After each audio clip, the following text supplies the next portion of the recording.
الذين أنعمت عليهم غير المغضوب عليهم. ألم نشرح لك صدرك. الله أكبر.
Crescent moon, hearts alight, joyous spirits fill the night, families gather, laughter rings, Eid Mubarak, the celebration sings.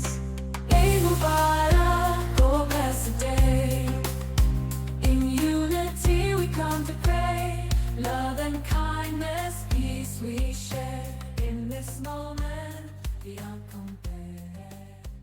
আরবে ঈদের চাঁদ দেখা গিয়েছে। সুতরাং সোমবার 31শে মার্চ ভারতসহ পশ্চিমবাংলায় খুশির ঈদ পালিত হচ্ছে।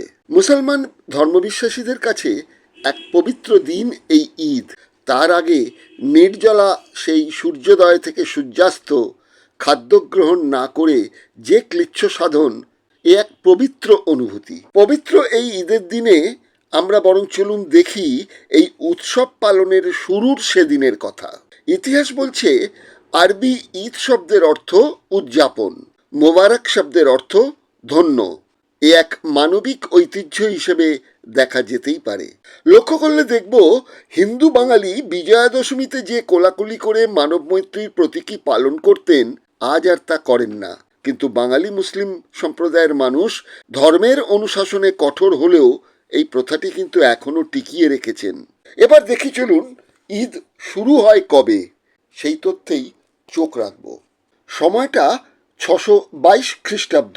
নবী মুহাম্মদ শাহ মক্কা থেকে হিজরত করে মদিনায় যান। সেই দিনটিকে স্মরণে রেখে হিজরি সনের শুরু।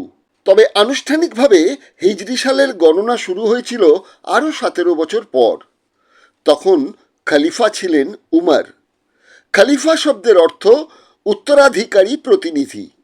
এই ক্ষেত্রে নবী মুহাম্মদ শাহর পর যিনি মুসলমান সমাজের নেতা হিসেবে স্বীকৃত হয়েছিলেন, তিনি হচ্ছেন উমর। আরবি ইসলাম শব্দের অর্থ সমর্পণ।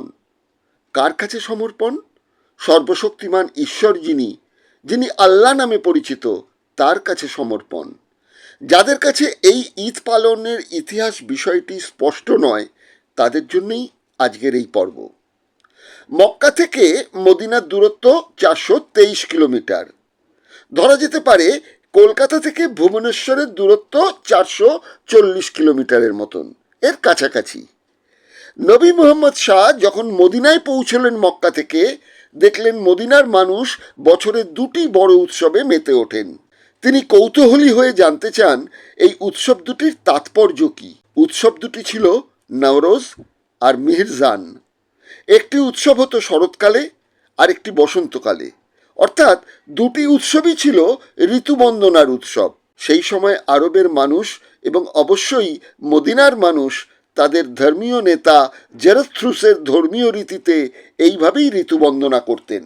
নওরোজ শব্দের ফার্সি অর্থ নতুন দিন, ইরানি বর্ষপঞ্জির প্রথম দিন, যা সাধারণত জ্যোতির্বিজ্ঞানের সূত্র অনুযায়ী মহাবিষুবের দিন। আজকের ইরান ছিল পারস্য, আর জেরথ্রুস একজন ধর্মপ্রচারক। তার ধর্ম ছিল জেরথ্রুসবাদ বা জোরাথ্রেসিনিজম। ধর্মটি মূলত একেশ্বরবাদী। উপাস্য দেবতার নাম আহুর মজদা। ধর্মগ্রন্থ রচনা করেন জেরথ্রুস, নাম জন্ত অবস্থা। কিন্তু সময়কাল নিয়ে ঐতিহাসিকরা স্থির সিদ্ধান্তে এখনো আসতে পারেননি। সম্ভবত তার জীবনকাল ছিল খ্রিস্টপূর্ব 486 থেকে 465 পর্যন্ত। এই ধর্মমতকে রাষ্ট্রে স্বীকৃতি দেন পারস্যের সম্রাট জেরেক্সেক্স, যার জীবনকাল 486 থেকে 465 খ্রিস্টপূর্ব। মদিনার এই ধর্মাবলম্বীদের উৎসবকেই নবী মুহাম্মদ শাহ ঈদে পরিণত করেন। নামকরণ হয় ঈদ উল ফিতর। মিহিরজান উৎসবের নামকরণ হয় ঈদ উল আজহা। ঈদ উল ফিতরের অর্থ রোজা বা উপবাস ভাঙার আনন্দ, আর অন্য মিহিরজান উৎসবটি হয় বকরি ঈদ বা ঈদ উল জুহা, ত্যাগ শিকারের দিন। প্রাতিষ্ঠানিক ধর্মের একটা মিল কিন্তু সর্বত্র। সনাতনী ধর্মের বসন্ত উৎসব ভারতে প্রথমে তার লৌকিক উৎসবের ঐতিহ্য হারিয়ে ফেলে অবৈদিক দেবতা শিব ও পার্বতীর উৎসবে। তারপর সেই উৎসবকেও কেড়ে নেয় উত্তর পশ্চিম ভারতের বৈষ্ণবপন্থীরা। সেটা হয়ে যায় রাধাকৃষ্ণের হোলি। একইভাবে সূর্যের অয়ন নির্ভর বছরের সবচেয়ে বড় দিন পালনের উৎসব খ্রিস্টান ধর্মে হয়ে যায় যিশুর জন্মদিন। অন্যদিকে হিন্দুর হাতে পড়ে বসন্ত উৎসবের 4 দিন হয়ে যায় বাসন্তী দেবীর পুজো, যা ক্লোনিং হয়েছে শরৎকালে দুর্গাপুজো হিসেবে। লক্ষ্য করুন, মার্চ এপ্রিলের বসন্ত উৎসবের 4 দিন বাসন্তী পুজোর সপ্তমী থেকে দশমী হিসেবে মান্যতা পায়। খ্রিস্টান ধর্মেও এই দিনগুলি good Friday, Easter Saturday, Easter Sunday ও ইস্টার মানডে হয়ে যায়, যিশুর মৃত্যুদিন ও পুনরুত্থানের কাহিনী জুড়ে দিয়ে। যে নওরোজ নবী মুহাম্মদের হাতে পড়ে ঈদ উল ফিতর হয়ে গেল, তেমনি পারস্যের সেই সব মানুষদের বড় অংশ ইসলামিক আগ্রাসনে মুসলিম ধর্মে দীক্ষিত হয়ে যান, আর অল্প সংখ্যক চলে আসেন ভারতে। গুজরাট, মুম্বাইতে তারা বসতি স্থাপন করেন। সময়ের স্রোতে তাদের বেশিরভাগ আবার হিন্দু হয়ে যান, যেমন আমাদের স্বরাষ্ট্রমন্ত্রী অমিত শাহ। আবার ইসলাম অবলম্বনী হয়েছিলেন পার্সি নাসিরুদ্দিন শাহের বংশ। এরা সেই জরথ্রুসীয় নওরোজকে পরিবর্তন করে হিন্দু ধর্মে তা পাল্টে হয়ে যায় নবরাত্রি, অর্থাৎ নতুন দিনকে নবরাত্রিতে পরিণত করে দেয় হিন্দু ধর্মের বেত্তারা। নবরাত্রিও কিন্তু বছরে সেই দুবার হয়, একটি শরৎকালে এবং একটি বসন্তকালে। সেই দুটিও কিন্তু বলতে গেলে ঋতু উৎসব। তাকে হিন্দু উৎসবে পরিণত করে একটি দুর্গাপূজা এবং আরেকটি বাসন্তী পূজায় পরিবর্তিত করে দেওয়া হয়েছিল। প্রাতিষ্ঠানিক ধর্ম হিসেবে অন্যান্য ধর্মের মতো ইসলামপন্থীদের গুরুত্বপূর্ণ উৎসব এই ঈদ। এক কথায় খুশির ঈদ। এই বাংলায় ব্রিটিশ আসার আগে পর্যন্ত এই উৎসব তেমন পালিত হতো না। মেরে কেটে বাংলায় ঈদ উৎসবের প্রসার ঘটে মাত্র 150 বছর আগে। পরবর্তী সময় বাঙালি বুদ্ধিজীবীদের 90% যেহেতু উচ্চবর্ণের হিন্দু, সেহেতু ব্রিটিশরা সেই মহাপুরুষদের প্রচারে আনে, যার প্রভাব মুসলিম বাঙালিদের মধ্যেও প্রভাবিত করেছে। তাই হিন্দু বাঙালি সাহিত্যপ্রেমীদের সঙ্গে মুসলিম বাঙালি সাহিত্যপ্রেমীরাও বঙ্কিমচন্দ্রের রচনা পড়েন, দীনবন্ধু মিত্রের রচনা পড়েন, কিন্তু পড়েন না মুশারফ হোসেনের জমিদার দর্পণ। হিন্দু মুসলিম বাঙালি সম্প্রদায় ফাঁসির মঞ্চে জীবনের জয়গান গাওয়া ক্ষুদিরামের নাম শোনেন না আশফাকুল্লার নাম।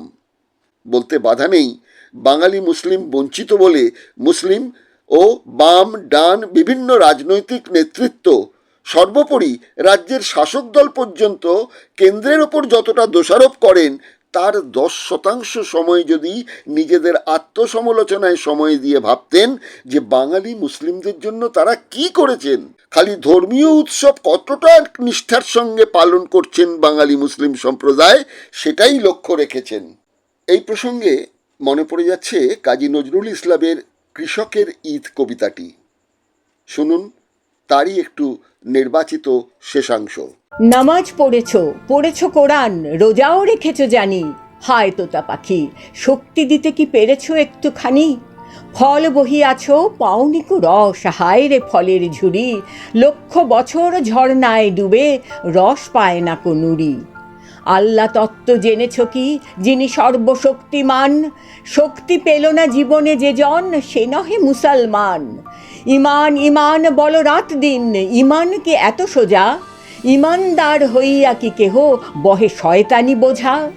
শোনো মিথ্যুক, এই দুনিয়ায় পূর্ণ যার ইমান, শক্তিধর সে টলাইতে পারে ইঙ্গিতে আসমান।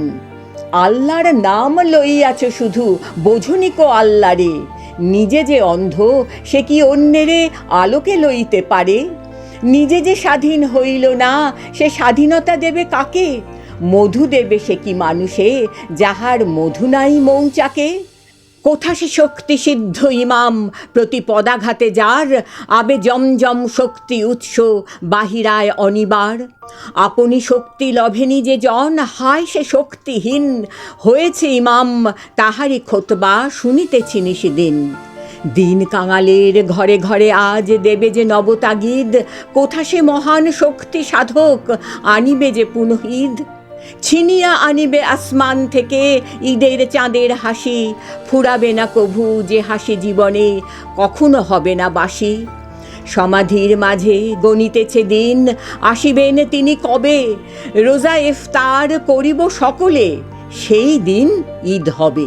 খুশির উৎসবের দিন ঈদ, সেহেতু পর্বের শেষ মুহূর্তে মনটা ভারী করাটা কিন্তু বেমানান হচ্ছে। আমরা বরং নজরুলের একটি ঈদ সম্পর্কীয় গান শুনে অনুষ্ঠানের ইতি টানি।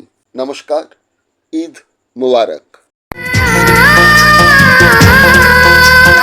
ঈদ মুবারক, ঈদ মুবারক, ঈদ মুবারক, ঈদ।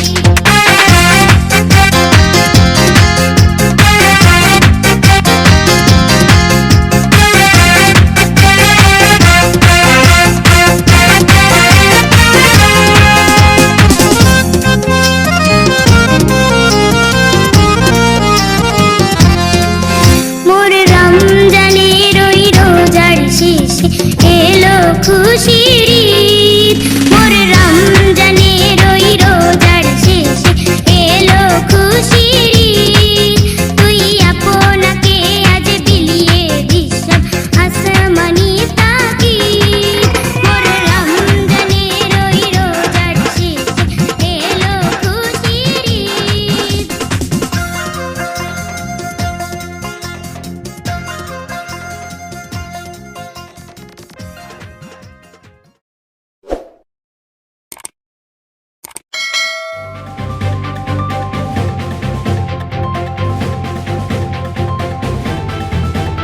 রংহীন সংবাদ আর অজানা তথ্যের জন্য দেখুন দিগদর্শন, 10-এর পাশে দেশের সাথে।